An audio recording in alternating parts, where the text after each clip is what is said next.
Welcome back, everyone. Good to see everyone. And this morning, we are going to continue our presentations on regulatory sandboxes. And now we kind of laid the foundation yesterday afternoon. Now we're going to hear more about how it's being implemented and utilized and get some more input before we make our recommendations at 11 o'clock. So we will start this morning. Vice Chair Tarwater, do you have anything at all to add? I've got nothing right now, thank you. Okay. We will begin with a presentation from, I hope I say this right, Rees Impey, Director of State Government Affairs. Okay, good. And I looked at our presenters today, our conferees, and I'm going to just make a blanket apology because I am going to butcher names today. So I apologize in advance. So welcome to committee.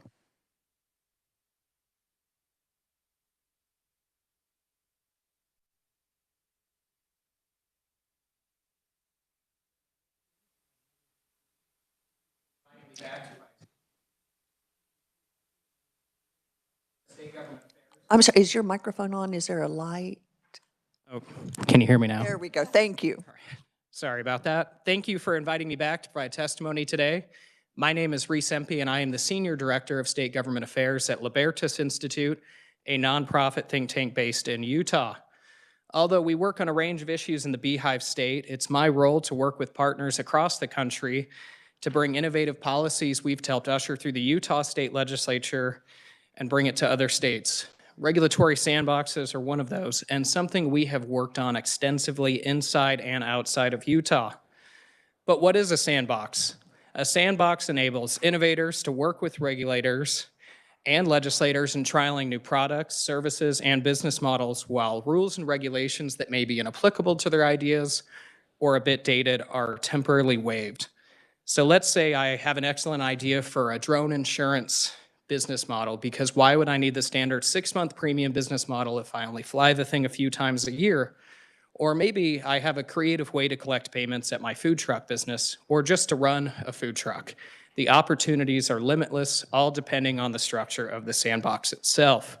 So with this great idea, I would approach the sandbox, outline my great idea, and highlight the rules and regulations preventing me from launching my product or service. And upon acceptance into the sandbox, I'd receive a temporary waiver of those rules and regulations, and I'm allowed to offer this product or service to consumers. Throughout the trial period, which is typically 2 or more years, depending on the state, I report to the sandbox on what's happening throughout the trial period, how many consumers I'm engaged with, is anything going wrong, what's happening, etc., so that the sandbox can compile a report based on the various trials in the sandbox to kick recommended reforms or even repeals to the applicable agencies and even the state legislature. This allows the agencies and legislature to make informed decisions on reforming, repealing, or even creating smart regulations around new and innovative ideas so that those entities in the sandbox can exit the sandbox into a newly reformed regulatory environment. Now, I want to mention that consumer protection is baked into these sandboxes. An application with an idea that will obviously cause harm to consumers or the environment will never make it past the front door. And if a company in the sandbox is operating in bad faith, the sandbox has the authority to pull them out. And lastly, these companies can be held civilly liable for any harm they may cause. So in other words, a sandbox invites the business community to the table to highlight troublesome rules and regulations, prove they're not working as intended, and as a result, the state is better welcoming to the innovations of tomorrow. It is a living and breathing approach to regulatory reform that possesses safeguards to protect consumers and the environment. Now, there are 2 approaches. You can target certain industries such as agriculture, insurance, financial technologies, also known as fintech, and even salmon recovery, which is under consideration in Washington state. Or, on the other hand, you can pursue a universal model, which applies to most industries. A couple of examples closer to home. Next door in Nebraska, they approved an insurance sandbox last year, while Missouri earlier this year went from having no sandbox to full universal, the first state to do so. Across the country, currently there are 4 universal sandboxes: Arizona, Kentucky, Missouri, and Utah, and 11 industry-targeted sandboxes not counting Hawaii and Nevada's sunsetted fintech sandboxes. As of now, there are only about a dozen states that haven't at least considered a sandbox. And now, out of those 15 total states that currently run a sandbox of some kind, there have been around 30 participants, but keep in mind many of these sandboxes are still very new and still being implemented. And on top of that, the sandboxes have also begun to serve as a sort of liaison between businesses and the relevant regulatory agencies, which has allowed a number of companies to learn they can operate without the sandbox. So in other words, rather than just waiving regulations temporarily, these sandboxes are also helping companies get on their feet and learn they're legally allowed to operate, which doesn't require them to hire a high-caliber lobbyist to change the rules for them, or an attorney to comb through the state's code to tell them whether or not they can operate. Both alternatives costing a lot of money, especially for smaller businesses. And from what we're hearing, these businesses like having this sort of liaison available to them, especially when the sandbox is housed outside of any regulatory agency. Now, it's worth noting this has been a largely bipartisan issue across the country. Earlier this year in Missouri, the Universal Sandbox received bipartisan support as it moved through the process. Nebraska's insurance sandbox was carried across the finish line by Senator Anna Wishart, a Democrat, after initially introducing a universal sandbox bill in 2022. And you've got states like Vermont hosting sandboxes of their own. With momentum growing for smart regulatory reform at the state level, a bipartisan group in Congress has begun introducing sandbox legislation for the federal level. To date, 12 different sandbox bills targeting everything from fintech to AI and banking, and to even universal have been introduced. Now, lastly, there's an option for reciprocity agreements with other sandbox states, and even cooperation with federal sandboxes should they be implemented. So let's say an innovative company enters Kansas's sandbox and they want to scale up. If Kansas has an agreement with a state like Arizona or even North Carolina, which hosts a fintech insurance sandbox, this company in Kansas's sandbox instantly has a foot in the door to those additional markets and vice versa. So overall, sandboxes provide opportunities for creative minds to trial new and innovative ideas while providing regulators and legislators with real examples of regulations not working neatly in today's fast-moving, innovative world. Rather than startups or even existing companies spending thousands of dollars on lawsuits, lawyers, and lobbyists to change the law to accommodate them, which not all of them can afford, this offers a more affordable and transparent avenue to trial their new ideas, and we can't begin to imagine the potential life-changing or just plain cool products and services that may come as a result of this new regulatory framework. Thank you so much for your time, and I'd be happy to take any questions. Thank you so much for your testimony and for being here. Committee, what questions do we have? Representative Wassinger. Thank you, Madam Chair. First, I have just two questions to begin with. I have plenty more, but I won't make everyone listen to all of them. Due to some comments within the committee, does this often happen in healthcare? The only healthcare sandbox I'm aware of was introduced in Virginia a few years ago. I have yet to see an example of this in healthcare yet. A lot of those regulations are federal. Okay, that's good to know. And then my other question was, how much bad faith has been seen, in particular maybe in Utah, and how quickly did that get settled and taken care of? With Utah's universal sandbox, I am not familiar with any negative outcomes coming as a result of the trial period. Completely unrelated, Utah does also host a legal services sandbox with, I can't remember the last number, but thousands of legal services offered to unique consumers. There were a few spats resolved very quickly. Director Ishihara from Utah may be able to provide a little more insight when he provides his testimony. All right, thank you very much. Thank you, Madam Chair. Senator Reichman. Thank you very much, Madam Chair, and thank you for your presentation. It was good. I learned a lot from it. Okay. First, I was down probably ground zero, but I guess the two general questions.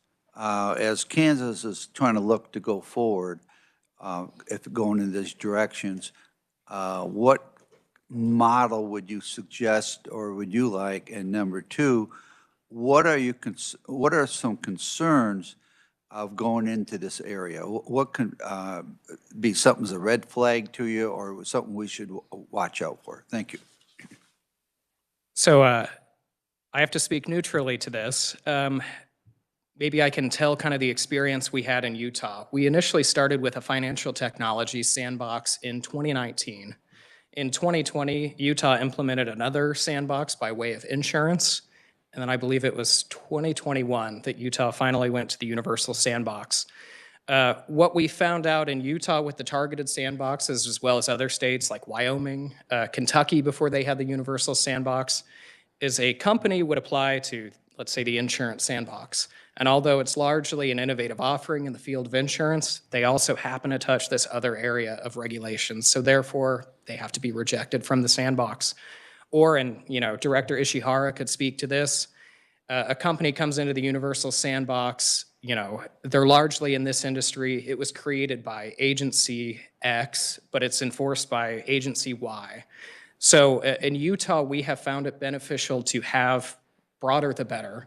And frankly, if you go the targeted route, it would be naive to think that there aren't going to be any new emerging industries happening. So universal, in Utah's experience, has definitely been the most accommodating, open, and flexible to work with these companies looking to innovate in the state.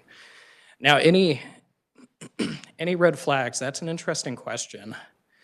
I might defer to Director Ishihara on that, as we've had to change the regulatory sandbox in Utah a few times. We fix one issue and then, oh, there's also this other issue. One issue we had in Utah, it was hard to get the agencies on board when it first passed the Utah State Legislature. They kind of drug their feet. They have become much more cooperative. They see it as an opportunity for them to shine as well. So I think a red flag would just be that initial buy-in. You really want a director or an agency to head this that believes in the mission, isn't going to stonewall it, because there are sandboxes in some of these states where nobody knows it's even there. It's not being marketed. It's not being utilized. But yeah, Director Ishihara might have a little more real examples. Thank you. Representative Penn. Thank you, Madam Chair. Good morning, sir. Thank you so much for coming here today. I appreciate the presentation. You were mentioning, I was listening from the WebEx, but you were mentioning how there's some reciprocity that can happen. Could you go over that again, please? That's a feature that I hadn't known about. Thank you. And I at least the bill that was introduced in Kansas last year, I believe, has this type of language. So essentially what reciprocity means is, let's say Kansas passes a universal sandbox. Utah's got a universal sandbox. Kentucky's got a universal sandbox. These two states can enter into agreements with each other. And let's say a company comes into Utah's sandbox. Hey, we want to scale up. This is working really well in Utah. And if the sandbox states have reciprocity agreements with each other, they instantly have a fast track foot in the door to these other sandbox states, allowing them to kind of scale up outside of just one state. It's great that Utah is a sandbox. We're a smaller market, but you get several of these states together. That's a pretty attractive market, especially, kind of what's happening here in the Midwest with Missouri passing their sandbox. These regional clusters of sandbox states are starting to happen. And, I made the point about the bills being introduced in Congress. That also opens the door for cooperation with a federal sandbox. So, you come into Kansas sandbox, there's opportunity to receive these waivers to try out a new idea at the federal and state level, which, is huge. A lot of regulations lie at the federal level. Thank you, Madam Chair. May I ask a follow-on? And thank you for that.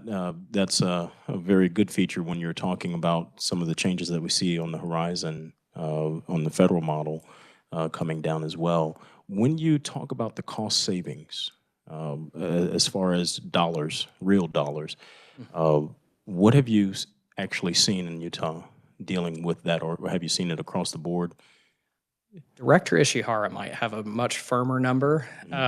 But I mean, just the theoretical of, hiring an attorney to come through the state code for you, or hiring a lobbyist to go change the rules. The sandbox, Utah doesn't charge an application fee. So even if, a company approaches Director Ishihara, they can operate outside of the sandbox, they paid $0 to find out that they can operate as is, or $0 to get in there for a 24-month trial period and try out an innovative idea. Yeah, when I wrote the Kansas bill, we weren't quite that nice as a zero fee.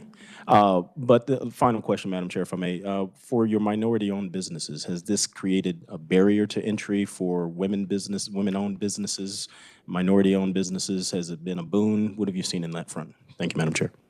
I don't have any firm stats on that, but maybe an interesting anecdotal story. We were working on it didn't pass. It was a financial technology sandbox in Virginia, a separate public education sandbox for innovative curriculum to be implemented in the classroom. And the Black Bankers Lobby really liked this idea to have these innovative curriculums in underserved communities where they learn, new skills for the innovations of tomorrow, and they can create a pipeline basically from this innovative classroom to this financial technology business that was able to jumpstart based out of the sandbox. I know that's anecdotal. Again, this is still such a fairly new concept, and I hope that as it's becoming more mainstream, there's more than just a handful of states running these, that there will actually be some studies. And it's also hard when it's kind of a patchwork, 4 sandbox states are universal, then you've got these other industry targeted ones. So I'm hoping to see the United States of sandbox one day, and I would love to see numbers like that. But if anything, it lowers the barriers for everyone. It's a more transparent opportunity, and you don't have to spend a lot of money on a lobbyist or a lawyer. Representative Tarwater. Thank you, Madam Chair.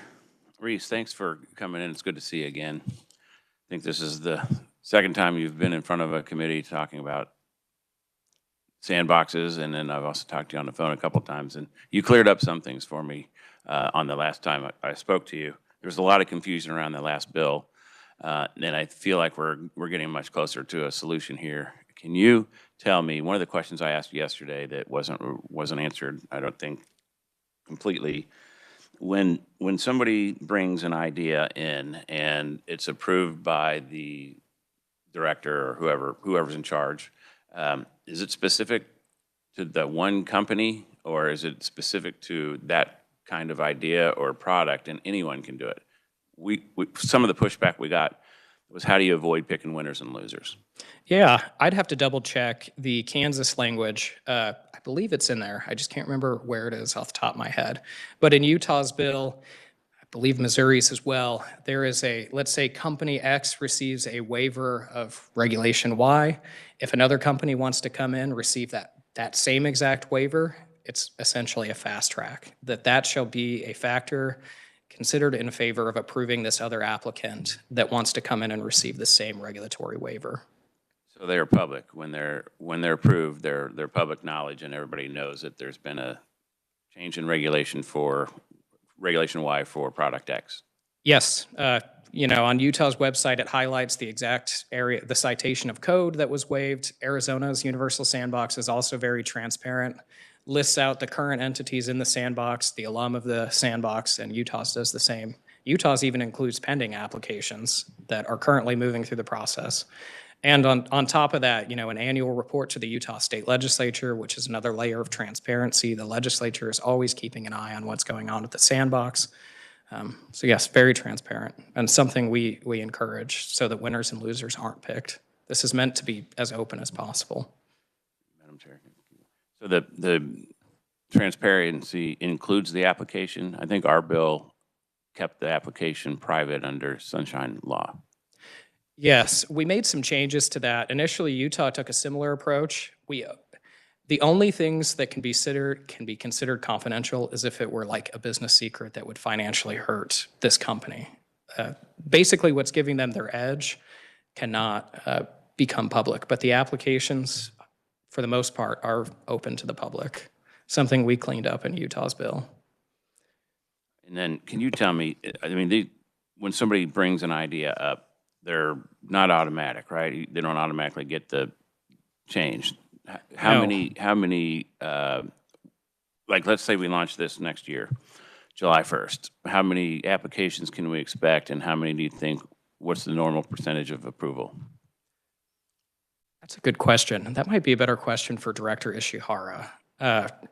Because initially, companies will approach the sandbox with like a general inquiry. To be completely frank, a lot of these companies need help identifying which regulation they need waived because they're not experts on it. It's a lot to comb through.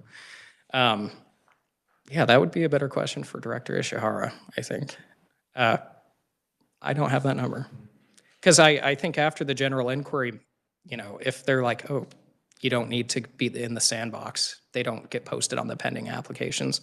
But beyond that, let's say a company approaches, it is not just the director making this decision, it is the directive of the director, whoever's running this, to go to the applicable agencies, get their input. There's an advisory committee in the sandbox as well to offer their thoughts. So getting multiple opinions, not automatically approved. Yeah, I think I half answered. I apologize. Sorry, but well, the final question that I have then is, I'm trying to get to when we draft this, this new department that we're creating, how much staff does it need? That's what I'm trying to get to. Yeah, in Utah, it is one director and one policy analyst, and they don't work full-time on this universal sandbox. Okay, they work on other governors' initiatives. This will not be a floodgate.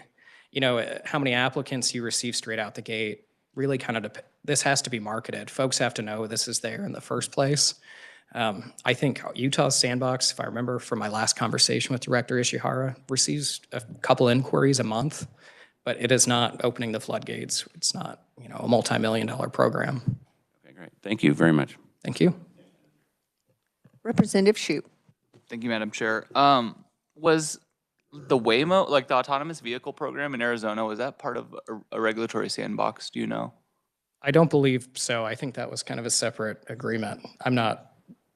I love Waymo. I've ridden in a few. It was kind of crazy, but it wasn't part of the sandbox. I think when they first launched, Arizona hadn't yet had a universal sandbox. I think that was maybe a trial on the more local level. I just So don't. maybe like a local sandbox or something, because I'm sure they had to bypass some sort of current regulations on something. Yeah, and like Detroit, once upon a time, considered an autonomous vehicle sandbox. I would imagine that would be much more local. And then kind of relatedly, you kind of vaguely touched on it. Are there any like particular like success stories of a sandbox? I know they're pretty new, but I mean like specific companies that have grown big because of this. That I think that'd be helpful as well. Grown big, I'm not entirely sure. One example from Utah, if I remember correctly, Director Ishihara can correct me. Some students out of the University of Utah came up with this idea for like basically Uber for towing. Somewhere in Utah state statute, I'm trying to remember the particulars. It was illegal for them to collect web-based payments for this service. They went into the sandbox, received a waiver of this, and these college kids that had this idea were able to exit the sandbox into a newly reformed regulatory environment. Out of Arizona's, I'm trying to think if there are any companies that have grown big. But I mean, the issue with growing big is, let's say really successful in Arizona, if there are only a few other states with a sandbox that'd be applicable to this, it makes it much harder to scale.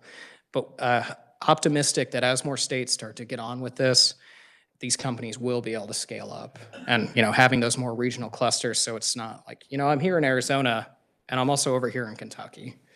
I would love to see those gaps be filled and have this open to all 50 states. Any other questions? Seeing none, thank you so much for being here in your testimony. Thank you, Madam Chair. Next, we have James, I am going to attempt it, Czerniawski? My apologies. Thank you for being here and welcome to committee. Oh, thank you for having me, Senator. Now it's Czerniawski, brutal last name. I know all those letters. It's just, whew. But thank you so much, Chair Erickson, Vice Chair Tarwater, and members of the committee. My name is James Czerniawski, and I'm the Senior Policy Analyst at Americans for Prosperity, where I focus on issues surrounding technology and innovation. Today, I'm going to give a brief overview of regulatory sandboxes, their benefits, and how Kansas can benefit from such a program. So regulatory sandboxes are temporary testing environments where companies and nonprofits are allowed to experiment with new products, services, and business models under a lighter touch regulatory regime. This is a cutting edge public policy development that has been passed in numerous states, with countless more introducing bills on this topic each and every year. Regulatory sandboxes are not a new idea.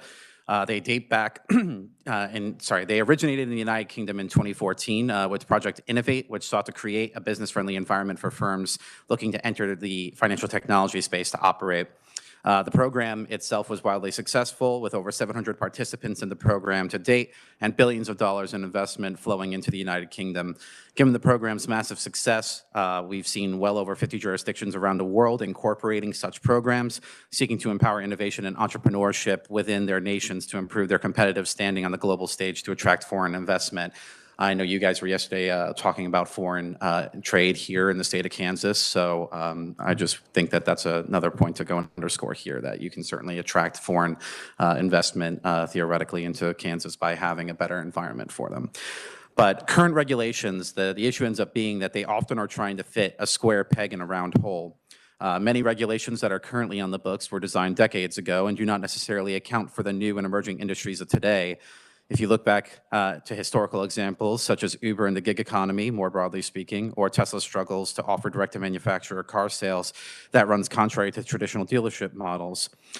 Tesla, Uber, and many of those other companies were able to successfully deal with those issues that they encountered, in part because they enjoyed millions of dollars in support from venture capital to sustain their legal battles. Now, small companies don't enjoy the same degree of financial security to back their non-traditional business models. It's fair to ask how many companies are crushed before they even get off the ground because regulations got in the way. There are two primary methods of pursuing these types of programs. One is focused on a specific industry, whereas the alternative is an all-inclusive in nature. Now, some quick examples of targeted industries where sandboxes have been applied to are in financial services, insurance, property tech, and legal services, among others. An all-inclusive regulatory sandbox understands that every industry could stand to gain from such a flexible regulatory environment. And rather than list out every industry, that would end up being quite a long sandbox program that you'd have there. It's going to be forward-thinking to account for new and emerging industries as well, and the program is designed intentionally to be open to every industry. So to put it into perspective, right, the notion of a crypto industry would not have been thought of as a serious concept even 10 years ago, right? Often, when we see conversations around regulations, the need to have a level playing field is often invoked, yet the solutions put forward to achieve this are often erecting more barriers to entry. A sandbox offers an opportunity to reject that status quo paradigm and rather create a level playing field by lowering regulatory burdens across the board. In adopting such a program, the state of Kansas would be adding another arrow in its quiver of innovation tools it can use to attract businesses to the state.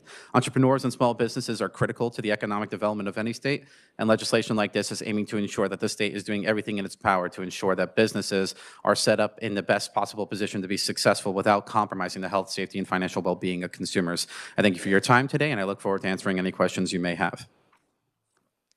Thank you so much. Committee, what questions, and I apologize in advance if it's okay if I call you James. No, of course, please. What questions do we have for James? Representative Wassinger? Thank you, Madam Chair. I have two questions. One, what's the average length of time someone can stay in the sandbox? Yeah, that's a great question. On average, these programs typically allow for 1 year with a 1-year extension. Some states have experimented with expanding that horizon to be a little bit longer, as to up to 3, I believe, is the highest that I've seen off the top of my head. So usually 1 to 2 is the standard, 1 year with a 1-year extension. The entire intention here is that while they're in the program over that 1 to 2 years, 3 years on the high side, that you're collecting data about their interactions with consumers, and then that can kind of give you a data-driven solution towards solving for the problem that's been identified from the regulation. Okay, thank you. I have one more question, if I may. You're not the one that said this, but I heard in the last presentation that there's an agency usually set up. Mm-hmm. So are we adding another government agency? No, not necessarily. It's housed within existing government institutions that are already there. So depending on the state, we've seen it sometimes housed within the governor's office. We've seen it housed within the Department of Commerce. We've seen it housed within the Attorney General's office. So there's not necessarily one set thing. You're not setting up a whole separate, government entity, if you will, right? This is existing within existing institutions. How big of an office? As the former presenter said, it's not necessarily a big, office. In the case of Utah, it's a couple of people. And, you know, honestly, I think that the size of the office is going to be tied to, I think, the economic status of the state in and of itself. Utah is a little bit smaller, so it might not necessarily need the same as if it was like a California or a Texas or a Kansas, right? Like, I think it's going to kind of go in scale as to how much interest is generated. And in part, I think that's also tied to how many states are going to have these kinds of programs, because then the general awareness of it is going to go and increase, right? So that's what I would say. All right, thank you, Madam Chair. Representative Penn. Thank you, Madam Chair. Thank you, Mr. James Chernowski. Yeah. There you go. Had a couple of friends back in college who Those Polish last names. Polish last names, and they taught me well. It's all right. It's good to see you today, and thank you for the presentation and for your words.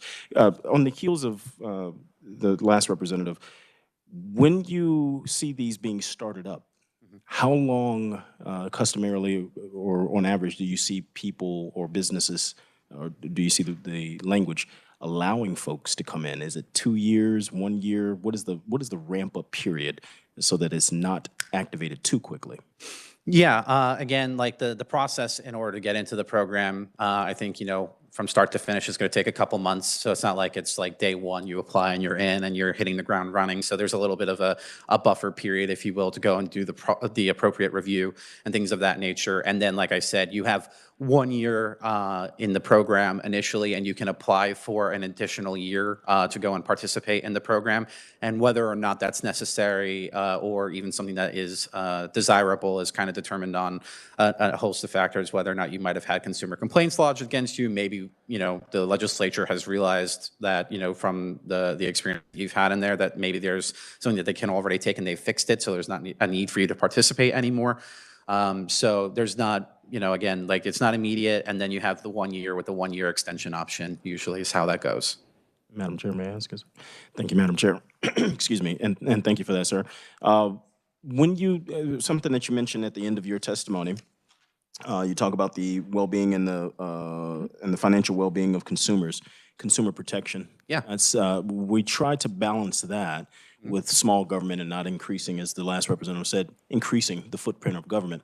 When we talk about the consumer protection, I think that's why our original bill was drafted to house it inside the AG's office, so they might have those attorneys already to take a look at consumer protection in case there are any complaints that are lodged. What have you seen on that front with the different variants that you've seen, either the Utah model or any other states? Where have they housed it? What has been best for consumer protection? How do they handle that? Yeah, again, I think that we're at least pretty agnostic about where you host it, because the reality is that even if you're housing at Commerce, for example, you know, the reality is that they also have lawyers too. You know, I think that in Utah's instance, like, yeah, they had it housed within Commerce, but, you know, there's not necessarily any particular one that's like better per se.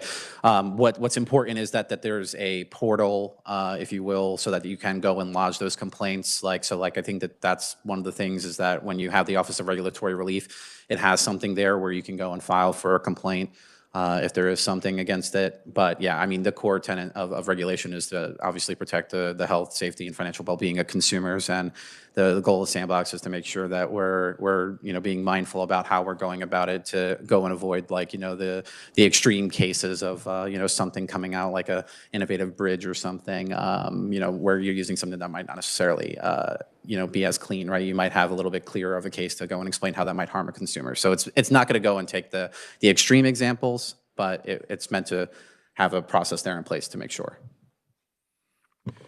Madam Chair, I have one final. Is that okay?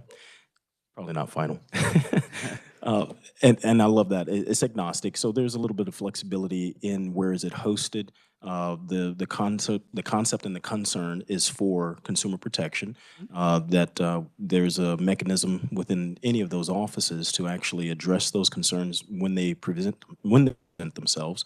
I wanted to ask you another quick question concerning when you're looking at the regulatory sandbox and the way that we crafted the bill here in Kansas, and I don't know if this is the same across the board, but I want you to, if you can, speak to what you've seen. When it comes to the whole concept is to lower the burden of regulation and the barriers to business and operation. with that mechanism in other states, what have you seen customarily that makes sense on, number one, identifying regulations that are too burdensome and cumbersome, getting those removed out? How is that process? What does that process flow? Does it come back to the legislatures? How do you necessarily deconflict the constitutionality of that piece? Can you speak to that a little bit, please? Yeah, absolutely. I think that it's actually, sandboxes are constitutionally sound because at the end of the day, when it comes to the underlying regulation that's been identified in question, if it's something that was done via the legislature, they have the ability to then go and legislatively fix that. It's not a final determination from the sandbox. It's just literally meant to serve as like a data collecting machine. Basically the way I would look at it is you're getting a non-action letter, if you will, for a temporary period of time from a regulator. And then, when it comes down to the underlying statute or regulation in question, that the legislature has the final pen there. Or if it is something that was a regulation that was purely promulgated from the regulator, they can go back and, do a revision of their rule. But again, it's not the sandbox itself that is the entity that's driving that change. It's the actual end body there, whether that's the regulator or the state legislature. Yeah. Other questions? Seeing none, thank you so much for being here and for the information. It was very helpful. Of course, thank you. Committee, we are well ahead of schedule. Is Mr. Hutchinson here? Okay. Thank you, Connie. Okay, so, and I believe that Director Ishihara is not online yet. So with that being said, we're going to go ahead and have a little bit of discussion here. And one of the things I would like this committee to consider, because I believe that the constitutionality of regulatory sandboxes is of concern, right? We've heard that come up several times. And I know that that's going to be broached with the representative from the Attorney General's office. What I am thinking would be the most prudent thing to do, but would welcome committee input, is if this committee decides to go further with pursuing some type of legislation and we want to move forward with this, that a formal request be made to the Attorney General's office for an opinion regarding the constitutionality of the sandboxes. And that way we don't get into a lot of speculation and that nothing is said during this interim committee that might be detrimental to that effort. So my recommendation would be that if we pursue this, we make a formal recommendation or request for an opinion from the AG's office. But I am open to conversation from the committee.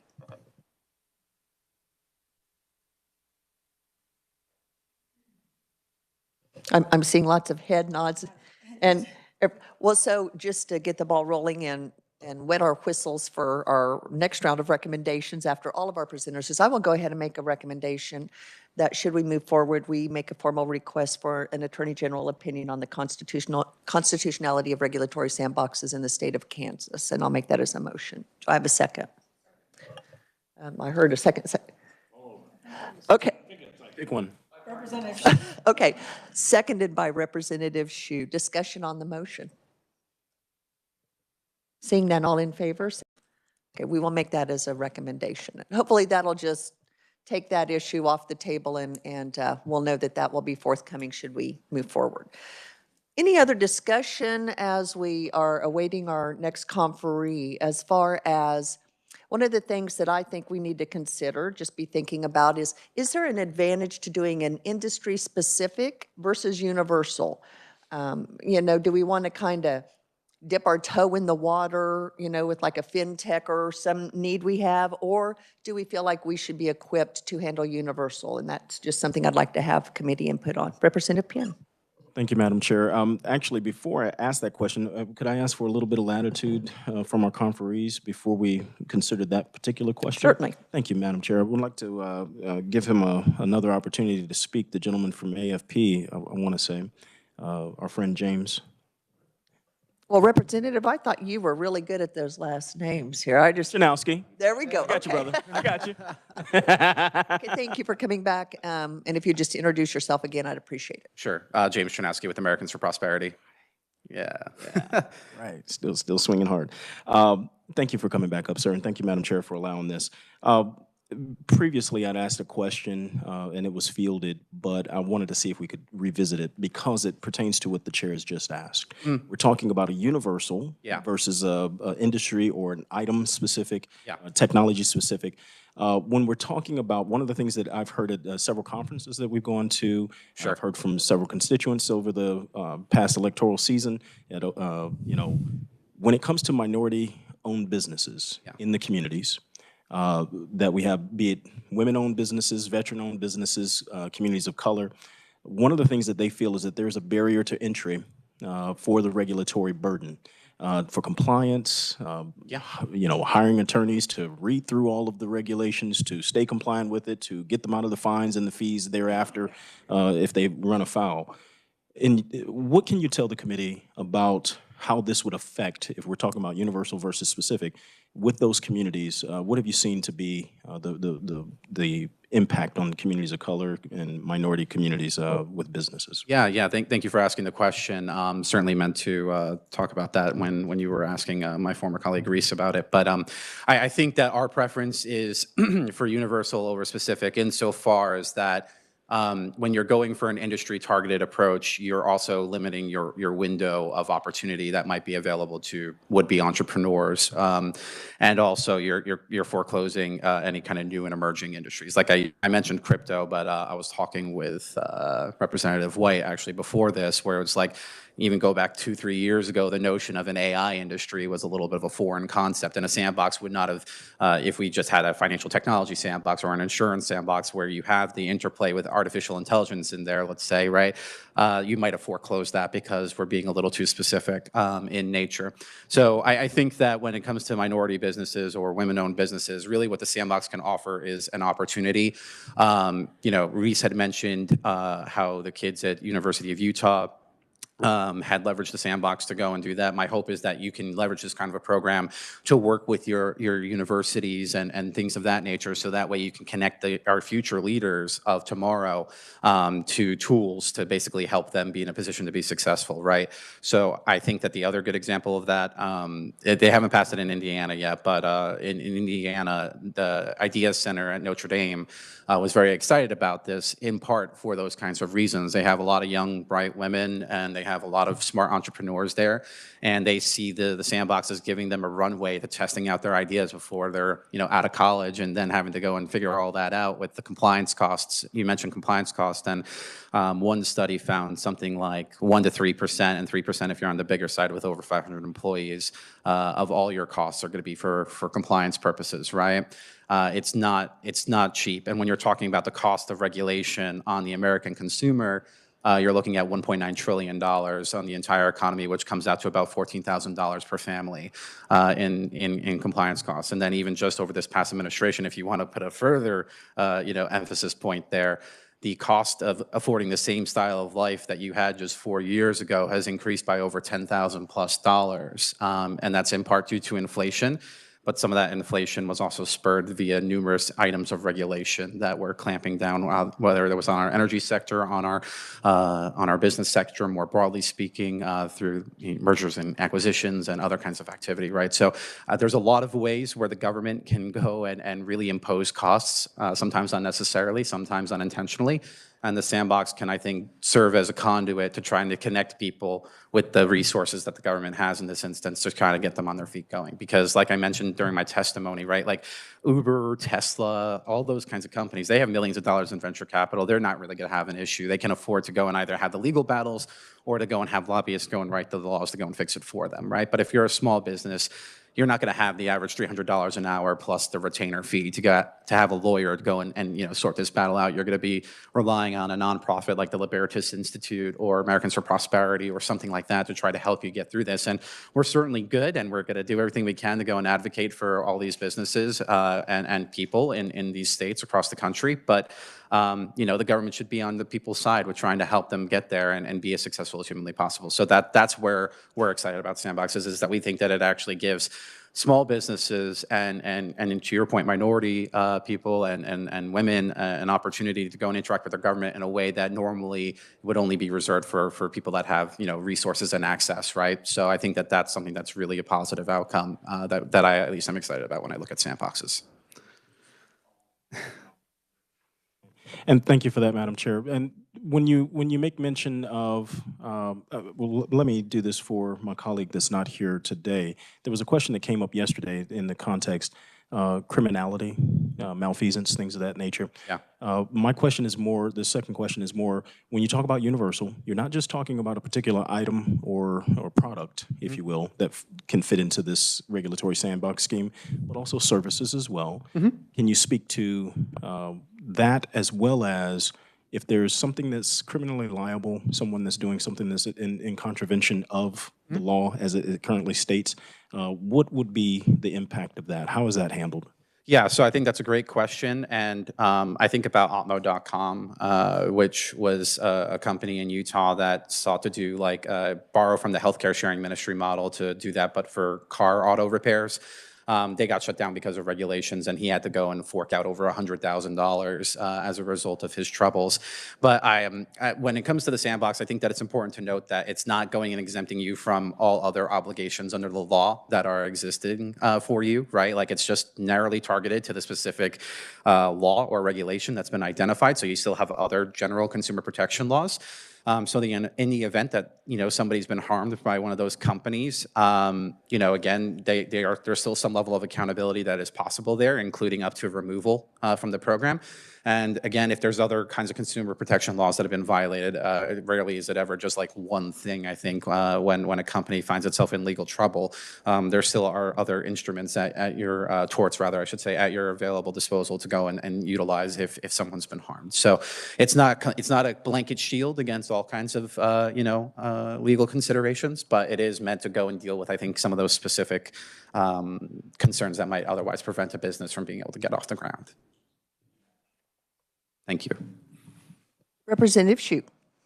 Thank Don't you, go Madam anywhere. Chair. Yeah, new questions that arouse. Yeah, I think there is this perception that deregulation is a partisan issue, and it's not, I don't think. And I'm open to this idea, certainly. And one area specifically that I think needs addressed, and then national Democrats have also talked about, is housing regulations, right?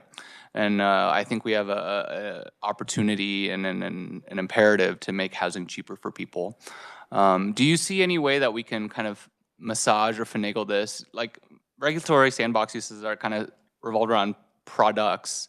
Yeah. I wonder if there's any way to kind of finagle this, maybe to apply to housing projects, and then maybe just use this as a tool to maybe get more housing built in Kansas. Don't tempt me with a good time. I would love nothing more than to I would love nothing more than to go and see this be applied towards housing projects. Actually, I remember when we were in Utah, the League of Cities and Towns had raised a concern about this, and it was on the grounds of housing because they were worried about 3D printed homes getting into the equation. And I was like, man, that sounds like a good problem to have if you can bring in a house that's a fifth of the cost of a traditional home, right? So again, I don't think there's anything against trying to go and do something like that in the housing sector. Certainly, I think a very prevalent issue for many Americans that we saw certainly play out on the national stage with the election, as well as across many state houses. The affordability of the American dream has been called into question, and if we can go and leverage these kinds of instruments to make that happen, where we can bring down the cost of housing for Americans, then we should absolutely be exploring ways to go and do that. That being said, I think the only thing that's worth noting here is sometimes, and I'll defer to some of my other colleagues that are a little bit more well-versed in housing regs, but typically this is also like a zoning question that comes into place when it comes to like how are local cities and towns managing their zoning laws within their jurisdictions, right? So I think that obviously if we can use the sandbox in order to go and expedite and streamline the process of constructing housing, right? Like I think that we can certainly go and do that. That's on that side, but then you would have to do that in conjunction. It's not a silver bullet, as Reese said. It's in combination with other pro-innovation policies. So combine that with zoning reform and other kinds of policies, and I think that you can certainly be well on your way towards lowering the cost of housing and increasing supply for Kansans. I think Representative Tarwater might be looking at some housing affordability stuff too. Thank you. Thank you so much. And coincidentally or not, at 12:15, Chair Tarwater and I will be flipping seats, and he'll be chairing affordable housing. And did you have a comment or question, Representative? Thank you, Madam Chair. No, not on that specifically. I was going to weigh in on the discussion on universal versus non, or specific industry. Okay, But very good. Okay, Representative Tarwater. Okay, I don't have a question for the conferee, but I would want to weigh in on making this a universal bill. And I mean, you can kind of see the history from these other states. First of all, we've talked about automotive, we've talked about banking, we've talked about insurance so far. So which one of those do we focus on? And then why would we leave the others out? We don't know what we don't know, and we don't know who's going to have the next big idea that's going to need to do some regulatory relief. But if you look at Utah, they started in 19 with the fintech, and then they added insurance in 20, and then legal services in 20, and then they decided in 21, let's just go universal because it makes sense. And if you look at Kentucky, they did the same thing, and Arizona did the same thing. And I think we need to look at and learn from the previous states. And if we're going to do this, let's do it once. And poor Charles back there has to write a bill every year, every time we change this stuff. So I would say we'd probably want to go universal and learn from our predecessors. Representative Shute. Thank you, Madam Chair. I don't oppose doing that. I wonder if just kind of from a public messaging standpoint, if there's anything that we could include as, or anything that we could exclude in here that might just assuage any possible concerns. Like we were given the example of like bridges. I don't know if we could exclude any products that touch, you know, critical infrastructure or anything like that. Just so the public feels a little bit more at ease with this. Just throwing that idea out there.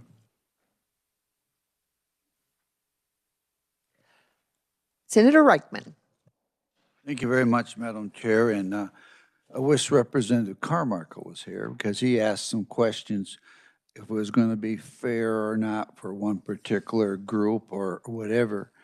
And conferees today kind of help relieve the concerns I had there, that they could fast track other ones, they could see that was going. And I also like the idea of a universal because, as you say, you don't know what we don't know what's all out there. But what a representative right here made a good point is that when we are going to relieve some of the regulatory, got to do some thinking, whoever's in there, who you're going to allow to go through. Sometimes there's not a lot of trust in government how they're going to go. So I think that the point is well taken, but I don't know how you can. I don't know how you could put that in the bill. I just see a concern of trying to work that out of whatever examples you could use. There's somebody else could always come up with another one. So I do like the universal aspect of it. I do like it if someone else gets the lack for another word, a fast track, that others that would be, because that's my concern about building, housing there. If you're going to allow, a good point about all these zoning laws and so on and so forth, I think there's some hoops we got to make sure we understand what we're doing, because I don't. Thank you. Representative Penn. Thank you, Madam Chair, and thank you both Senator and Representative for your questions. And Charles, you can tell me if I'm wrong on this, or our conferees can let us know if they have anything to add to it. I do believe that our bill that we did in Kansas, which obviously is going to undergo a major facelift, so we're married to the solution and not necessarily to the wording. I think what it had in it was something that has been called the Office of Regulatory Division. Is that correct? I think ours was called something else, Regulatory Relief Division. There we are. And in the bill, it dictates how that office is set up with a board for the Sandbox program and who has seats on that panel, right, to actually vet the applications. And that particular board and that particular division, those are the checks and balances that you place there with members from industry as well. as a national security guy, I definitely take your point. If you're going to hit critical infrastructure, there's a couple of individuals that will be seated on that panel to raise those issues and say whether or not that's something that's simpatico with what we need to be doing, or raise an alarm and shut it down as necessary. And to your point, Senator, there are a certain caliber of businesses or individuals or companies that would be considered for entry into the program. Just because you put in the application does not mean that you would be approved. And I think that there are, baked in, if you will, with the checks and balances of the subsidiary organizations and the authorities that you have inside that process for those that would try to do a new technology that hits, our information grid. It will be scrutinized. And those individuals that impaneled would have a large say-so, either as one voice or as a conglomerate of voices, to either accept, shut that down, raise alarm, and give it due consideration. I hope that is how it's been done. And Madam Chair, I'm getting some hands from the gallery. If you would like for any of the conferees to speak on it, I'll.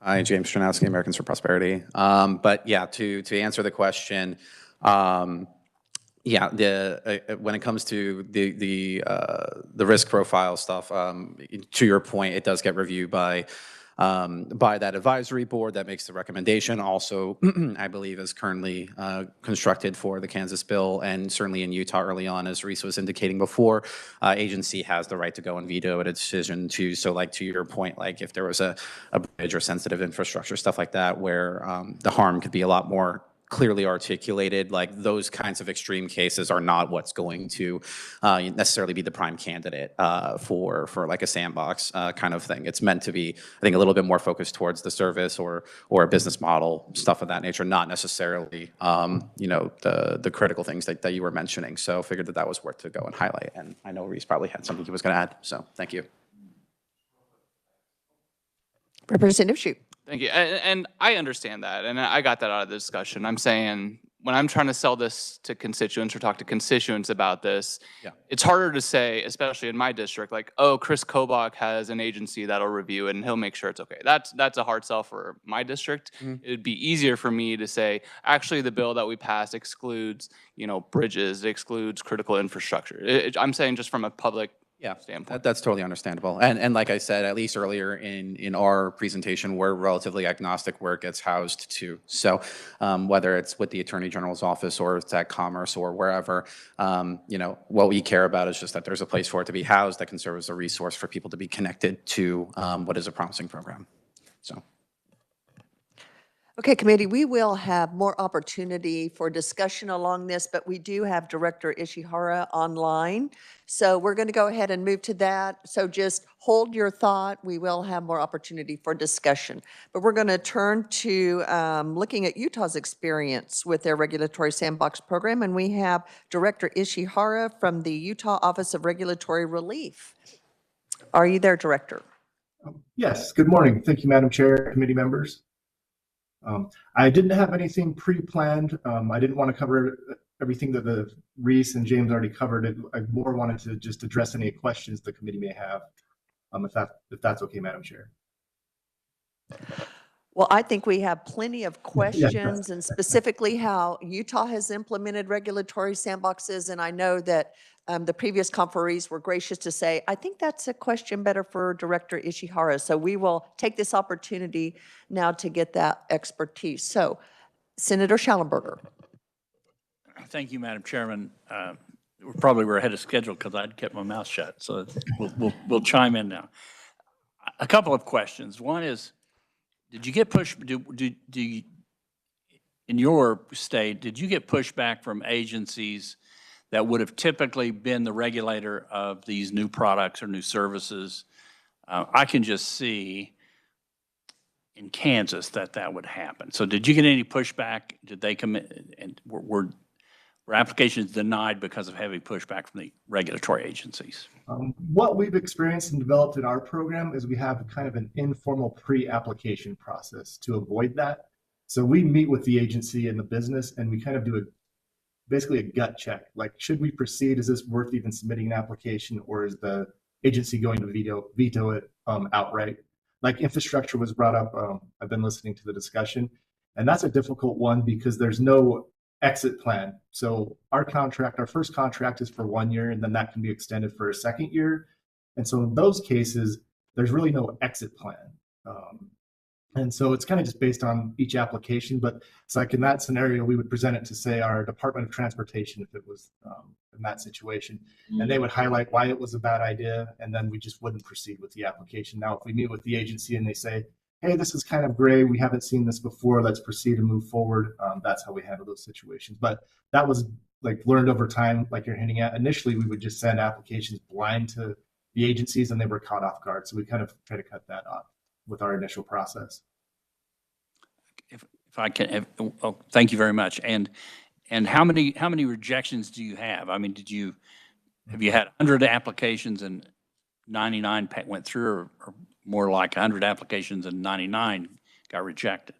So we don't necessarily call them rejections. We're almost functioning as like a business ombudsman most of the time. So the agency or the business doesn't know who to contact or what the process is, and they'll contact our office, sometimes want to file an application, but then we'll meet with the agency. And a lot of the time the agency will come back and just say, hey, they don't follow under our regulations, so they don't need a sandbox application. So we've only had 2 applications go through the entire process, but we've helped like probably 3 dozen businesses just through the regulatory environment. Thank you. Other questions for the director?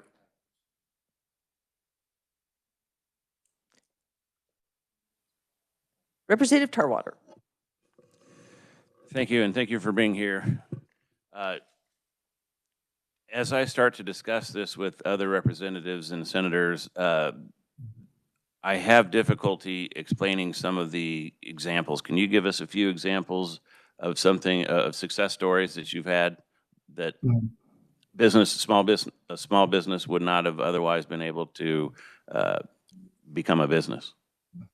One of our early applications, it was an application for towing dispatch, and they ran into problems on how fees could be processed because the way the regs were set up, they weren't for a platform-based technology. So they applied, and we worked with our Department of Transportation, Public Safety, and they were admitted to the sandbox for a year. And then within that time frame, it was actually another business that came into the state and helped change the regulations so they could use the platform for tow dispatching. And so without that sandbox, they couldn't have moved forward at all to even trial their technology. So I think that's a good example of just where sometimes technology is moving quicker than the regulation can.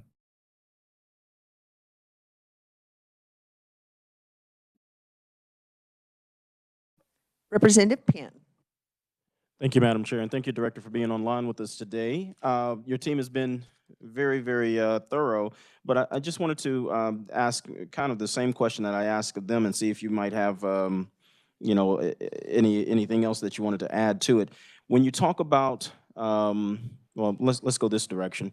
When you talk about the adoption, you have the availability of the sandbox. Was it hard getting business to adopt it? What was that process of marketing it out, broadcasting it, and what was the adoption rate with the business community? Has it been great? Is it significant? It ebbs and flows. Like initially it was a hot topic and we were out there, we were receiving applications. It died down over about a year, 18 months. So we really push it back out and do a lot of marketing through our normal channels. So we're housed under our Governor's Office of Economic Opportunity. And so we already have kind of a natural network of businesses and chambers of commerce that we're continually communicating with. And then we also have targeted industries in Utah, and we focus highly on those industries because we feel there's a lot of growth potential there. One thing, Representative, I did want to add to one of your comments is our board, we do have 3 rotating ad hoc members because we don't have the expertise in every area also. So we have standing members, but we really want expertise on specific industries for those applications. So we can bring up to 3 ad hoc members that are specialized in whatever area the application is in. I like that. Okay, that's interesting. And then when you were discussing the risk mitigation, the consumer protection, and the information that you have here, have you had a lot of issues?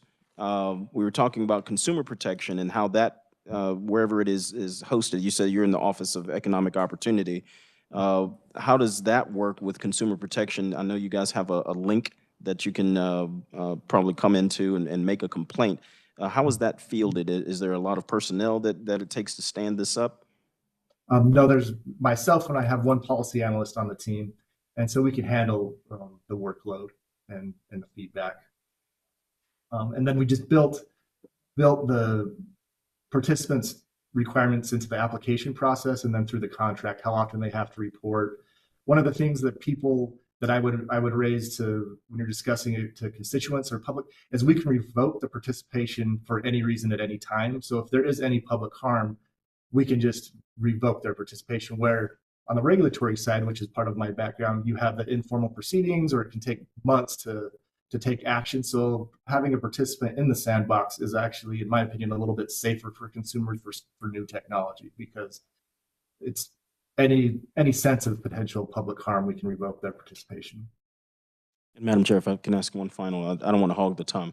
And thank you, Mr. Director. When you're talking about the sandbox and what types of things you allow into it, is it necessarily just new tech rather, like emerging technology, or how expansive? What all do you touch? We had some conversation here. I don't know if you heard it. One of the representatives was asking about it. Are there certain things that should be excluded, exclusionary language? What all is included? What is the scope for your sandbox? We have anything tax related is excluded outright. And then that kind of to the infrastructure topic, it just doesn't naturally fit into the sandbox because of the timing that I mentioned. So we've had contact from some potential applicants, but we just let them, so the example of 3D printed houses, if the statute wasn't changed within 2 years, what would that look like? And so we haven't really worked through that process, candidly. Okay, that's interesting. Anything tax related? Could you elucidate a little bit on that, please? If someone is asking for a fee or tax to be waived, that's not something that we can review. Okay, gotcha. Thank you. Well, I just want to thank you for your particular bill, your particular team. I drafted kind of closely to that. So great product, and thank you for being here with us today. Thank you, Madam Chair. And committee, we do, although we don't have testimony from the director, we do have a handout from the Office of Regulatory Relief that you do have available that you can refer to for any questions for the director. Other questions? Director, I would ask if you could do it over again, what might you do differently? And what has really been something you thought, okay, we hit that nail on the head, and if I were going to advise anybody else, I would say, make sure you do this. I think one of the things that we did change after a couple of years is that board dynamic, because we went initially really tech heavy, and they just didn't have the expertise in the area. So like a lot of the times in boards, people were relying just on 1 or 2 board members, where we added those 3 rotating members that would have expertise in the industry, I think was one of the modifications. We also have the first year contract can go to a second year. I would look at extending that potentially. You may need 5 years of data in some cases to have really good information before you want a statutory change. There's some of the recommendations. And then also just the technical language in the bill itself. Like we got hung up on the definition of innovation. And so is the application innovative or not? And we kind of looked at it more, well, if it's not being done in the state, then it's innovative in Utah. So being open enough that you can kind of research and look at every application with those safeguards of the state agencies reviewing, and then also the advisory committee reviewing those applications. And then it's interesting being in an innovative space within state government. I don't know that we hit the nail perfectly in any area. We're kind of continually improving. It's a new program. And I think just creating that informal process I mentioned has really helped too, and coordinating with the other agencies. Okay, thank you. Representative Tarwater. Thank you, Madam Chair, and I'm sorry for coming back, but something he said triggered a question that I had based on what we looked at last year. You said that sometimes you'll need more data than just 1 year or 2 years, and can you tell me, does the 1 year prohibit some businesses from entering the sandbox? I mean, if it was a minimum of 2 years and then renewals, do you suppose that might invite more businesses because of the upfront expense of investing in a product or trying to develop a product? We And haven't, the possibility of it only being 1 year, they may not do it. we haven't heard feedback that someone hasn't applied because of the 1 year. But then we just recently, last month, we had some applications go in front of the advisory committee, and it's for physician assistants to perform certain procedures without supervision. And the applicants had like multiple decades of experience on their own, and they wanted to buy their own med spas to perform the services. And like in that case, I think we may need more than 1 year or 2 years of data to see how many procedures were performed. Was there any public harm? And then we could take that data to the legislature. But we haven't had any applicants not apply because of that time frame that I'm aware of. Okay, so can you tell me how the renewal works? Is it fairly automatic, or how many of them get denied for the second year? It's fairly automatic if there's been no public harm. Okay, thank you. Other questions, committee? So Director, we have heard some concerns about the constitutionality. Has there been a challenge in Utah regarding the constitutionality of your program? Not that I'm aware of. That has not been raised. Okay, and to Representative Shu's kind of questioning earlier, not from the business community, but have you gotten any feedback from the public at large? Has there been pushback about concerns of public safety or anything from the public or constituents that have been of concern in your program? When we do receive applications, some of the concern comes from industry incumbents, and I think that's just natural that they're trying to protect these new innovations from coming into the industry and the space. But just through the process and meeting with the different stakeholders, we usually can calm that down fairly quickly. It is a temporary waiver to research and collect data before any statutory change can be made.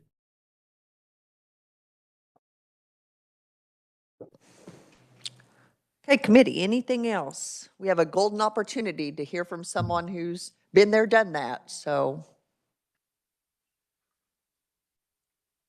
Representative Carmichael. Thank you, Madam Chair. Just kind of an overall question to you. Do you find anything at all objectionable about the fact that under this scheme, some businesses are subject to regulation and others aren't? And it's really dependent on whether or not someone grants you a waiver from regulations. Is that a fair and level playing field, in your opinion, for businesses? In most of the cases, we want for at least 2 applicants or 2 businesses in a specific area, kind of exploring that technology. So if it did just give one business a competitive advantage, we most likely would not approve that application unless they were truly like the only business in that space. And with your leave, Madam Chair, one final question. So if 2 businesses get the advantage, that's acceptable, but the rest of the businesses are left out in the cold, subject to regulation, and that's fair and at a level playing field in your judgment? If it were the same regulation that was hindering those additional businesses, they could apply and they would be fast tracked through the process. Thank you, Madam Chair. Other questions, comments? Representative Penn. Mr. Director, we don't want to let you off the hook that easy, okay? And I appreciate the previous representative's question about competition. And I know that you've had some questions here asked today about, just as far as what has been your experience. Do you have any stories that you can relate to us that you've seen when it deals with competition or the feedback that you've gotten from businesses? Has the feedback been that this implementation of the regulatory sandbox, has it been seen as a boon for competition, or is there a lot of pushback from the business community? And then the second question is, along the lines of the chair, when you were implementing this, where did you get the biggest headaches that you can advise us how to navigate a little bit better here in Kansas? I think the biggest headaches is like it's naturally automatic approval of applications. And we spent a lot of time reviewing the regulation, why it originally existed, and we do our research before we even move forward with an application. And I think it's communicating to the community and businesses that there are safeguards in place. And it's not just an automatic, we're deregulating everything for any reason. There are safeguards in place. It's just how we really framed it. And then it puts a lot of pressure on myself as the director, as the decision maker. The last thing we would ever want is consumer harm or public safety harm. And that's the standard that we really look at when we're looking at applications. So there's kind of a perception that it's just a complete deregulation office, and that's not the case. A lot of the times we are working with stakeholders, or all of the time we're working with stakeholders in the state regulatory agencies, vetting the regulation. So I think it's just the difference of the perception and how the process actually works.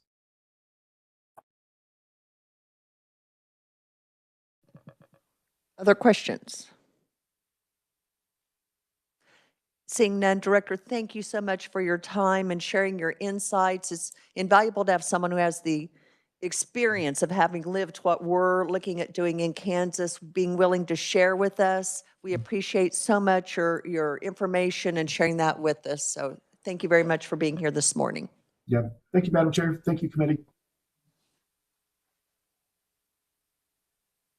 Okay, committee, again, we are unbelievably ahead of schedule, but I want to maximize our time. So if we can go ahead, and I know we were talking about universal versus an industry specific. It seems like there is, from the committee, more of an appetite to pursue universal. But are there any other comments around that? Are we pretty good do we have consensus that we think universal is the way to go? Representative Wasinger. I'm also for universal because I think the regulatory sandbox often is applied to industries that aren't actually regulated by what they're exactly doing. And it's a chance to make sure that we don't eliminate anyone who has a really innovative idea. I see you're shaking your head, yes. So it's not just taking people like the towing dispatch, a different way of dispatching. If other people aren't doing it, the state will need to look at it to see if anything needs to be regulated for public safety. And I would think it would be easier to be looking at it in more of a microscope than it would before. And so we couldn't ever dream of some of these fintech things or the Uber prior to this. And so I think universal is the way to go. Thank you, Madam Chair. Representative Carmichael. Thank you, Madam Chair. No, we do not have consensus that universal is the way to go or any other way is the way to go. The way to go is if a regulation is burdensome, unnecessary, then it needs to be repealed through the administrative and or the legislative process. And this shortcut is unnecessary, whether it's universal or otherwise. So no, we don't have consensus, but thank you for asking. Okay. So committee, we do have our next conferee. So we will go ahead and move to that and then continue our discussion on recommendations. But I would like to welcome to committee from the Attorney General's office, Mr. Hutchison, Deputy Attorney General from the Civil Division. Thank you so much for being here and sharing information with us from the Attorney General's office. Thank you, Madam Chair and members of the committee. I appreciate the invitation to come and talk to you today. I submitted a memo earlier with kind of detailing the Attorney General's role in the current regulatory review process, as well as our impressions on the regulatory sandbox proposal that was made last year. I don't know how much detail you would like to have on either of those, but I would be happy to share whatever I can. Well, I will let you know, Mr. Hutchison, before you arrived, the committee did have a discussion and thought it was the most prudent action, if we're going to pursue this, to have a formal request from the AG's office on the constitutionality of regulatory sandboxes, so that it just removes all speculation and doubt. So just so you're aware that the committee did take that up, and both if we move forward with this, we will make a request from the office for a formal review of that. So, thank you. Certainly, and I'll be happy to convey that back so that I believe the Solicitor General's office typically handles our opinion requests and legal reviews on that scale at this point. We've done a cursory review and didn't initially identify any constitutional issues as a matter of, first impression, but certainly upon request, we'd be happy to make a deeper dive into it. Overall, our response to the sandbox bill that was proposed last year was, this sounds like an interesting idea. We'd prefer not to be in charge of it, just because we have a kind of a complicated relationship with regulations. We do the legality review under the Rules and Regulations Filing Act. We have about a half a dozen attorneys who provide general counsel to over a dozen licensing agencies, and some of what they advise on are their regulations. And we also have, actions through mandamus or quo warranto when there's extra legal agency action that can sometimes factor into regulations. So you could potentially see a regulatory sandbox applicant who could be consulting with the AG's office on their application, and the applicable agency that's licensing them would be advised by the Attorney General's office, putting us kind of on both sides of the table. So we just saw some potential conflicts, or if the decision was made to go ahead with the Attorney General's office, need for significant firewalling and information protection on our side, so there's no conflicts present there.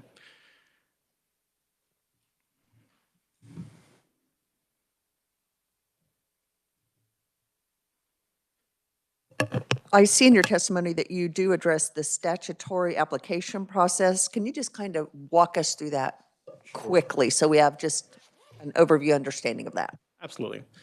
So based on reading through the legislative proposal from last year, HB 2821, I'll say I only looked at that one. I didn't look at I think the Senate proposal that was offered around the same time.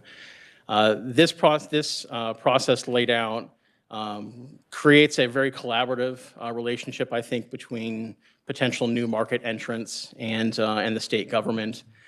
Before an applicant even submits their application, they're given an opportunity to confer with the AG's office, as under the current statute, but really under this regulatory review group, to get all the information they need for their application, to see which agencies could potentially regulate them and what regulations, if not all, might need to be waived to kind of create the easier market entry that the bill is looking to create. Once all of that information is obtained, this office is then charged with distributing that application to any agency that could be responsible for licensing that particular market entrant. Many times that will be one agency, but there are some entities that run across multiple licensing situations. The Regulatory Review Office would have 5 days once that complete application is submitted to then distribute that to all the agencies. And then also to provide a confirmation to the applicant and contact information for each one of those licensing agencies. Those agencies then have 30 days upon receipt to conduct their review of the application and provide a report to the Regulatory Review Office.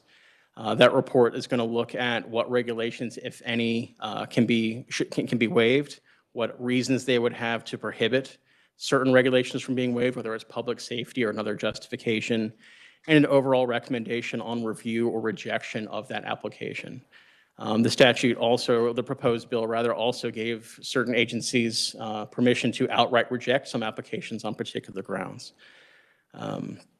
If an agency only either recommends rejection rather than outright rejecting it, or recommends approval, the Regulatory Review Office then consults with an advisory board. That would be a mix of people appointed by whoever oversees the Regulatory Review Board, and I believe some legislative appointments. And that advisory board would meet at least quarterly to make sure there's a process flow ongoing for these applications, and would make a recommendation to the Regulatory Review Office, which would then make a final decision on the application. That decision, if its approval, would go into effect for a year. And the identified regulations in the agreement that would be drawn up separately between that office and the applicant, those regulations would be inapplicable. No actions could be taken by licensing agencies on those regulations that are waived for a year period, and there would be regular reporting by the applicant to the office. There would be also an opportunity during that year period for constituents to reach out to the Regulatory Review Office and make complaints or identify issues. The constituents would also be able to make suggestions on regulations that they've identified that could be potentially eliminated altogether. And that office would also be responsible for reporting on that. Once the 12-month approval period starts coming to a close, there would potentially be an opportunity for I think if you read the bill, a single 12-month extension of that exemption period. It's not entirely clear based on how the terms are, but potentially that applicant could get a second year of relief from the identified rules and regulations from the initial agreement. It's also not clear if there could be modification to what regulations could be waived, or whether you could expand or contract the opportunities that they have there.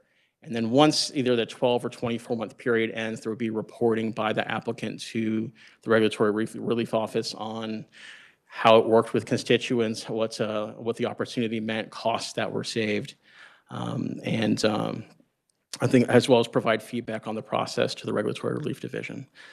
So there's a lot going on up front, a lot of parties potentially involved, and also a lot of information flowing back and forth between applicants and the reviewer. The legislature would get quarterly reports from the Regulatory Relief Office on certain regs that could be lifted, as well as status updates with applicants. And then there's also an annual report due to the legislature and the governor. Thank you very much for that. Committee, what questions do we have? Representative Carmichael. Thank you, Madam Chair. Mr. Hutchison, thank you for being here today. I always appreciate your thoughts and wisdom. Did I understand you to say, though, that the current Attorney General is not seeking or requesting or wanting, if you will, to be the person who administers this program? Thank you, Representative. That is correct. And I've not been so lucky as to be a member of Chairman Tarwater's committee, so I didn't have an opportunity to hear testimony that may have been given last year regarding this proposed legislation. Could you favor me with an explanation as to why the Attorney General apparently doesn't think it's a good idea for the Attorney General's office to be in charge of this program? Certainly, Representative, and I don't believe there was testimony from the AG's office last year. I believe we contributed to the fiscal note about what it could require given the time we had to. That's an illustration of how ignorant I am on the topic, not having been a member of the Chairman's fine committee. And I looked into it myself to make sure, because I obviously didn't want to offer any contradictory thoughts for myself, because I think if we had testified last year, I probably would have been asked to do that too. Just because with the Civil Division, I have the most contact with the regulatory process day to day. The main reason is not an objection to the program itself or any issues with providing regulatory relief and economic opportunities. It's really just about our current scope of work. The staffing that we have right now doing everything that we are already required to do, adding on to it without a guarantee of being able to add on the extra people that this would entail. It's just, on our impression right now, a cumbersome ask for us. It's not a rejection of the proposal. It's just an agency preference. And if I may, Madam Chair, so at present, given your staffing levels and your available resources, are your lawyers fully occupied, full-time jobs, doing what they're doing already? And I think you're saying we don't have the resources or the people to take on additional responsibilities. Is that a fair characterization of the circumstance? Yes, Representative, I can assure you all of our attorneys are occupied very much full-time with what they've got. I do note that the Attorney General files a lot of litigation against the Biden administration. Thank you, Madam Chair. And for the committee, I would just draw your attention to the memo that was provided on page 10. They do lay out some conflicting reasons why they may not be the best fit for the oversight. So I appreciate that additional information. Other questions from the committee? Representative Wassinger. Thank you, Madam Chair.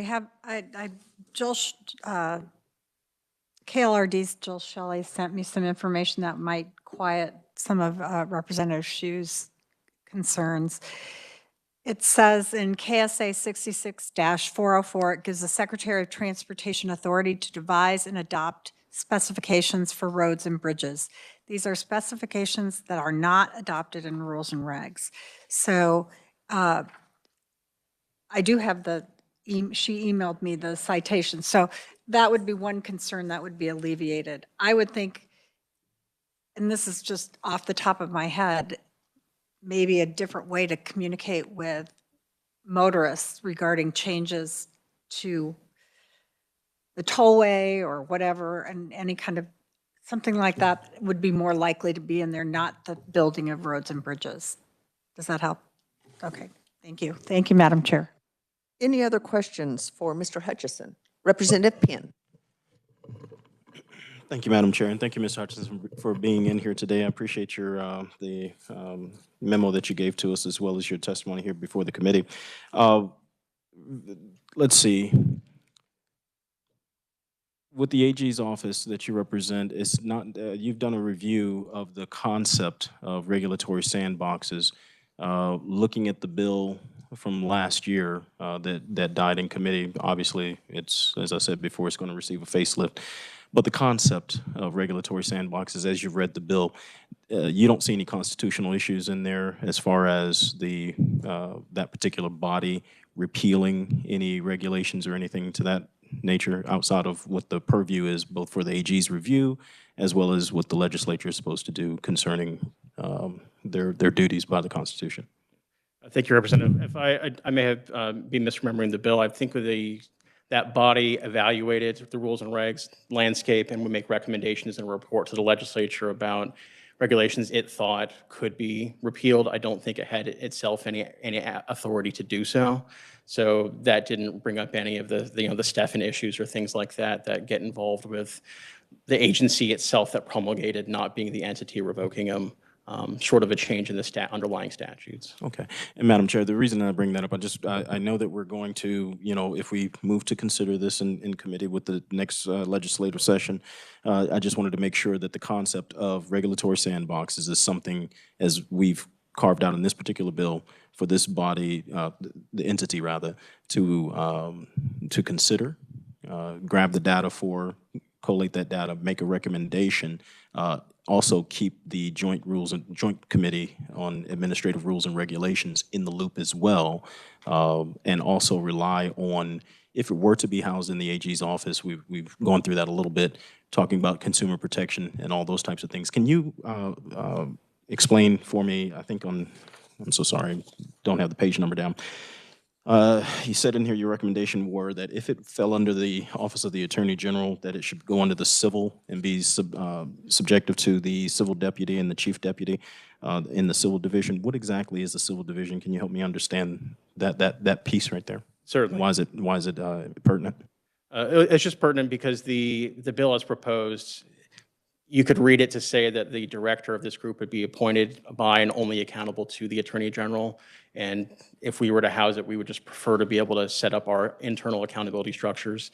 The Civil Division, which I oversee as the deputy, has about 40 employees across 4 sections. It includes our civil defensive litigation.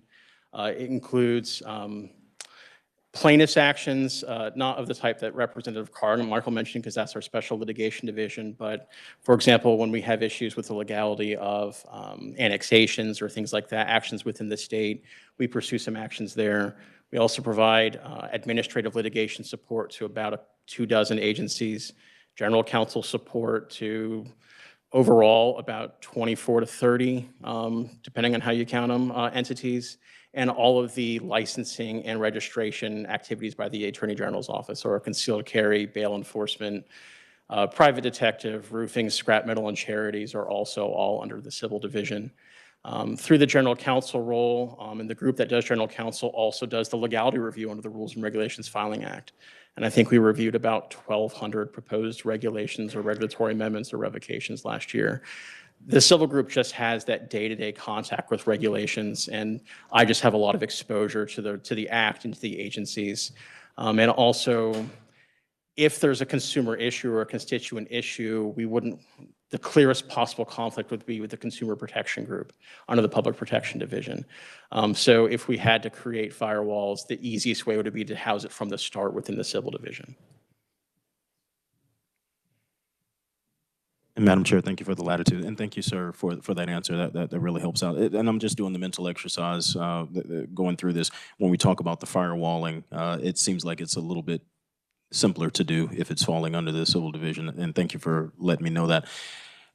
concerning personnel, budget, actual implementation of firewalls, whatever those types of rules and protections that you would have to do. Would that be something too onerous to execute? And I saw in your testimony where you had the ramp up time, the lead that you have. Can you explain that a little bit more too?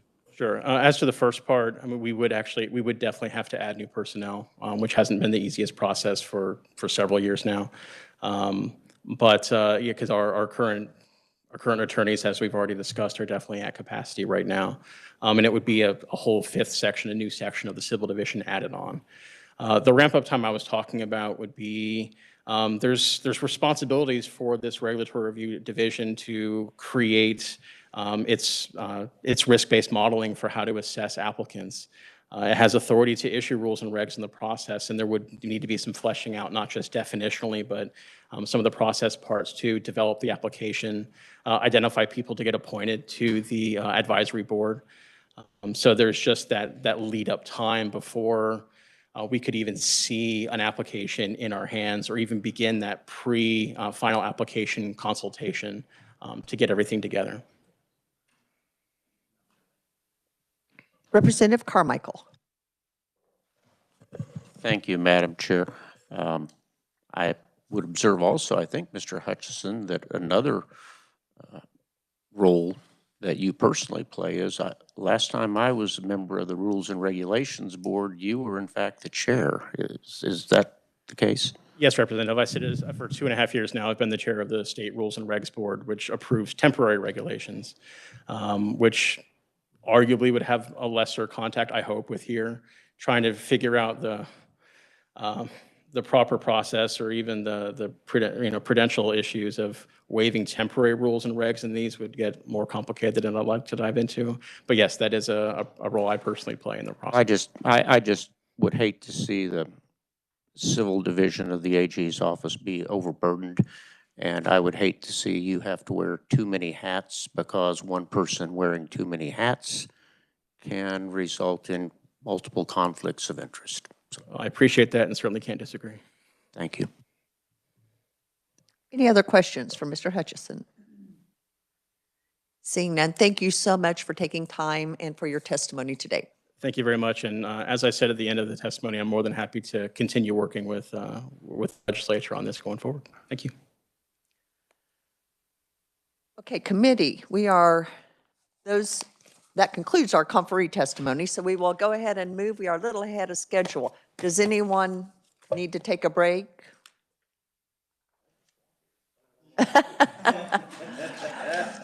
So you may not take it.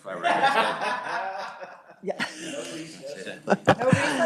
Okay, I tell you what, if you need a break, take it. Otherwise, we're going to go ahead and proceed with recommendations.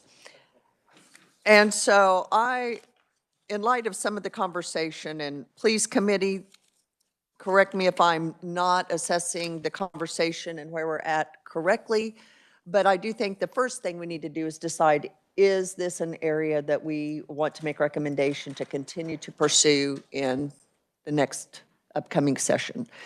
So I think we need to get consensus on that, and then from there, what are our recommendations for those who will be taking it up as it relates to regulatory sandboxes? So first, I need to know, is there consensus? So I would consider a motion as to whether we should continue to pursue regulatory sandboxes for the upcoming session. Representative Penn. Madam Chair, I want to say thank you to yourself, the Vice Chair and the Ranking Member, for hosting this particular portion of this committee and just helping us to better understand and corralling all of our distinguished conferees in the testimony here today. I think it's been very beneficial to the body, and I would definitely move that we pursue regulatory sandbox legislation in the next, make a recommendation to pursue that in the next legislative session. So we have a motion. Do we have a second? Representative Wassinger, discussion on the motion. Representative Carmichael. Thank you, Madam Chair. I rise or sit in opposition to the motion.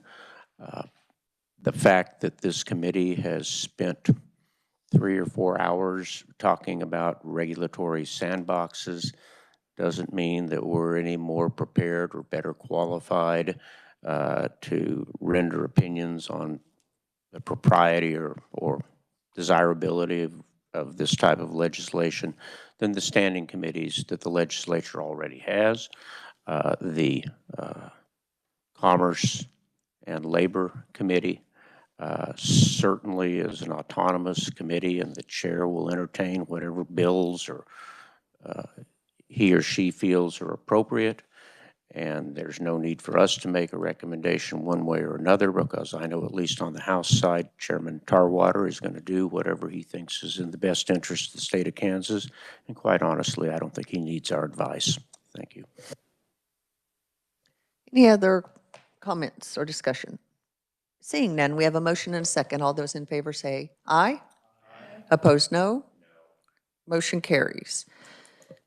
Since we have now decided we will move forward, we will consider specific recommendations. The first one that I think we already have is, now that we have decided to move forward, the committee had already approved getting a formal AG opinion as to constitutionality, so that will be a recommendation.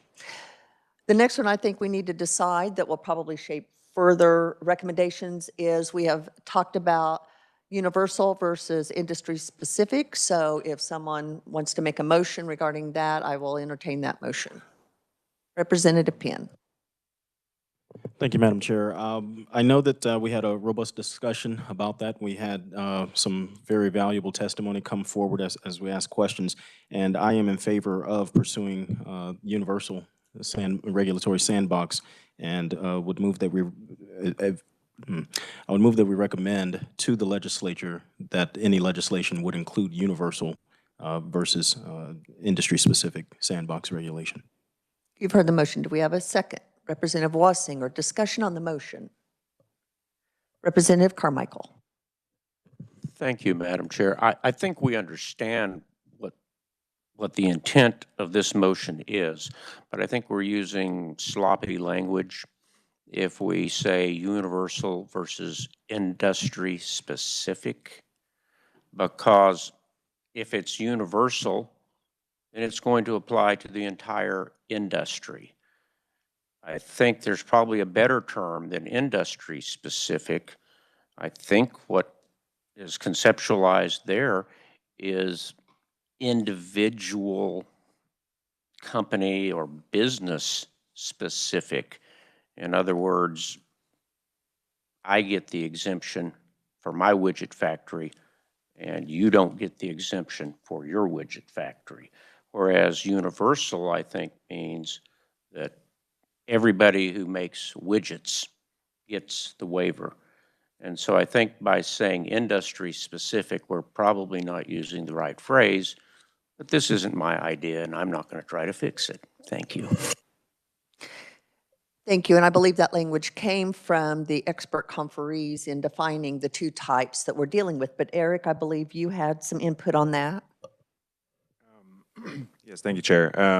I sort of agree, just because in the report, it's kind of a term of art. And so, you know, if you're not familiar with this idea, I do think it is potentially a bit vague or easily understood. So I had kind of reframed it to be, the committee recommends that if Kansas adopt a regulatory sandbox program, such program should be generally applicable and not limited only to businesses within a particular industry. Is the committee, we'll go to the maker of the motion. Madam Chair, Representative, does that language fit? that language fits, and I want to thank Eric for that, and I want to thank my distinguished fellow colleague from Wichita for bringing that particular point up as well. I like that language, and if we want to revise the motion with that language, I would approve.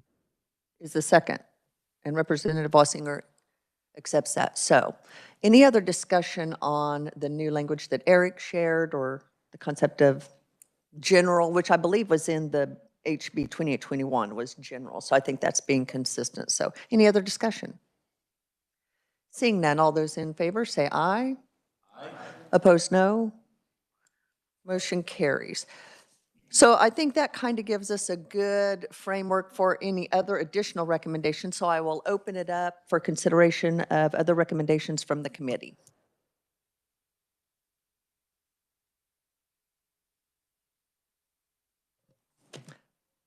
Well, now I need one of those Staples buttons that I can just hit and say that was easy, right?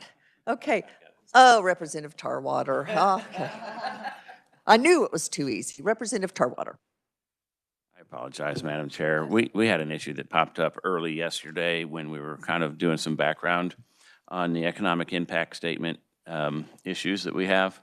And that by the time it gets to JCAR, it's too late to make any kind of recommendations from JCAR because it's already been approved. And so I would look at outside of this issue, I guess. I mean, outside of the sandbox issue, this was a sidebar discussion we had yesterday.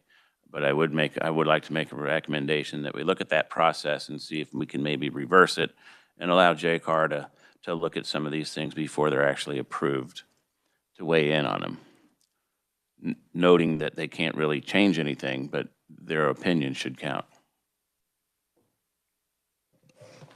Eric, do you have any language to capture that? It's always good to have someone who can wordsmith. Thank you. I'll try my best. That the legislature consider modifying the rules and regulations process to enable the legislature to review the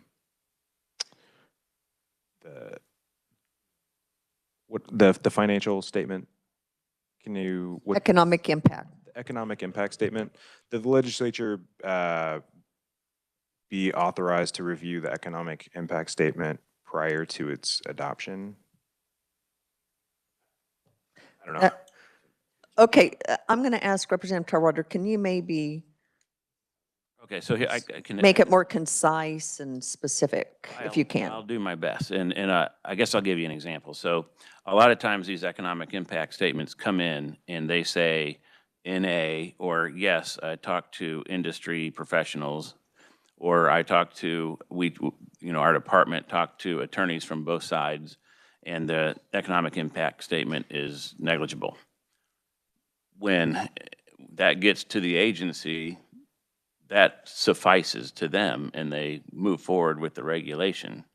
When I think that maybe it would be good if JCAR could take a look at these EISs and allow businesses and the public to weigh in on what the true economic impact is so that we can get it. The bill we passed last year says that they cannot move forward if it's $1 million or more over 5 years. However, it doesn't really address the fact that those statements are produced by the agency, and it would be nice to make sure that businesses and individual citizens that might be affected to weigh in on those so that they can be considered properly. So I don't know how to word that, but that's the intent, is to try to get to the bottom of these economic impact statements that are simply just passed on. Representative, while I share your concern, I agree 100%. I don't know that that's within the scope of this interim. So I would suggest that maybe I agree. I don't know that that fits within the regulatory sandbox, but I'm open to. I would tend to agree with you. We can just leave it at that and have discussions in the year. I would like us not to. I did start the concept saying this is outside of this issue, but it did come up yesterday as an issue in our discussion. And I do think I don't want it to be lost sight of, because I do think it's an ongoing issue, but for the purpose of our regulatory sandbox recommendations, I feel it's outside the scope, but I hope that that is continued to be looked at. It is an issue. So I appreciate you following up on that. Do you have another one? Representative Tarwater. Yes, thank you, Madam Chair. This one is within the scope of this committee. The director stated that they have since changed their law to allow up to 3 ad hoc members for experts in an industry so that they can get the proper weigh in on certain regulations. And I have a question for the revisers before we discuss this. Charles, on page 5 of the bill, D2 on line 26 and 27, does that allow the agency to bring in professionals to discuss this, or do we need to make a change to that? Charles? So, Representative Tarwater, I think the bill doesn't specifically prohibit that. The reference you made there, just refers generally to the applicant, consult with them. So there isn't a specific prohibition. I think if you desired specifically to have the consultation with experts, and maybe an amendment could be made to make that clear. But, so that's what I would say. That would be my motion, Madam Chair. Okay, is everyone clear that the motion is to, are you wanting to specify 3 ad hoc that was mentioned by the director, or more broad, or just the ability to consult with experts? Just the ability to consult with experts. Okay, so any questions on that? Everyone clear? Okay, so we have a motion. Do we have a second? Representative Wassinger, I'm seeing a pattern here. So we have a motion and a second. Discussion on the motion. Seeing none, all in favor say aye. Opposed, no. Motion carries. Any other recommendations? Not to prolong the process, but I just want to bring up that it was mentioned that it would exclude anything tax-related. Is that something we want to consider, or leave that be? Representative Penn. Well, Madam Chair, I appreciated that particular piece of testimony. I'm still a little fuzzy on what does tax-related mean. I think that we should define that a little bit more succinctly and targeted in alignment with Kansas law and our procedures, both in the legislature for the Senate and the House. If it deals with tax, I think that's too broad of a term, just hyphenated in quotation marks. I would like to see that nailed down a little bit more, and maybe we work that if we were to take up a bill. But going secondary to that, yesterday we made a recommendation for, and this is off topic for today's stuff, but I wanted to make sure that yesterday's recommendation was worded correctly when we talked about having those briefings given to the leadership as well as the chairs. I don't know if we needed to put a time limit on that or time frame. And I don't know if the language necessarily said as the chairs direct, if that encompasses having it on an ongoing basis, because it would be an ongoing threat environment. So I wouldn't want that to be just a one-time brief. I would like to have it on a repetitive basis. And we can clarify that no, that's okay. We can make sure that the intent is clarified on that motion. Okay, we will leave the tax-related discussion for if and when it's taken up next session. So seeing no other recommendations, I want to thank the committee. We've tackled a lot and a couple of different issues. Thank you for your time and your input. Staff, we couldn't do it without you. Thank you for all of your expertise and for organizing it, and the conferees for providing your expertise as well. If you have not given me your voucher, please do, so you can get paid for being here the last couple of days. And safe travels, and we are adjourned.